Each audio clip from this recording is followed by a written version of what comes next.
Sizani Manele Gift Dlisana ngilapha kulo masipala waseSakhe Sizwe. Inyeke into esifuna kumasipala into yokuba kwi-informal business sithi umasipala aba bantu abanike ipermit ingabemi bangaphandle bangafanelanga uba baya occupy ku-informal business, sicela abaxelele uba mabahambe. And asifuni ke side sibe ne-violence, sisayicela le nto, asilwi. Sithi umntu ongafanelanga uba kwi-informal business, isiphaza shop, barber shop, nantsi iziphaza shop nee-containers nabantu abenza amatayara, sinabo abantu bethu abanokwenza informal business. Banintsi kakhulu and itsala incinci kuba mayide occupywe ngabantu bangaphandle. Umasipala sawuhlala i-meeting naye, wahlala noHawker, bavumelana ke ngebavumelene ngayo. Umasipala noHawker bahamba bowumakha as business as containers zingasezabantu bokufika. Emveni koba umasipala kuvunyelwana ngaloo nto kokuhlala i-meeting again, kwavunyelwana nge-7 days, 7 working days. Iphelile ke i-7 working days, nangoku besingayanga kulwa kumasipala, besiyowusabela uba masipala the 7 working days iphelile, ithini i-response.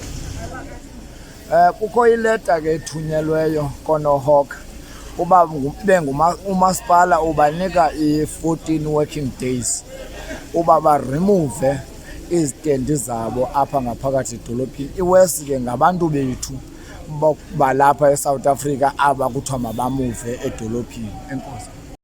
Befinana siyayazi sonke kunjalo njena umsebenzi awukho, and thina siyayibukela into yobana mna ndidla ngokuthi nabantwana bahambisa itroli andikwazi ungamniki la 5 rand because ndiyamazi uba akakhuthuzi instead uhambisa laa troli. Naleyo yokubana kuthiwe abantu bafumene ii-notices ezikhutshwa ngu-MM, yonke into ephuma kwamasipala ihamba through the office of the MM. Uba ke ngoku kukho into eyenzeke ngohlobo eningakhange lithande ngalo, ikomiti yenu ikhona, imele ikomiti yenu ize eofisini yam okanye eofisini kasomlomo ithi asithandanga ngolu hlobo nolu hlobo, siqokelele amagosa amele ukusebenza lo msebenzi, sibize ikomiti njengolu hlobo siqhele ukuqhuba ngalo. Asiqali ukuba nengxaki nabantu abapheka ngaphandle kwemvume. Kunjalo njena abantu abaninzi kuze kubekho nezindlwana zikhoyo ukuxabiseka kwabantu abathengisayo ezitratweni. So ndizama ukuthi ezinye izinto esizithethayo esibonisanayo ngazo zizinto ezingekhoyo.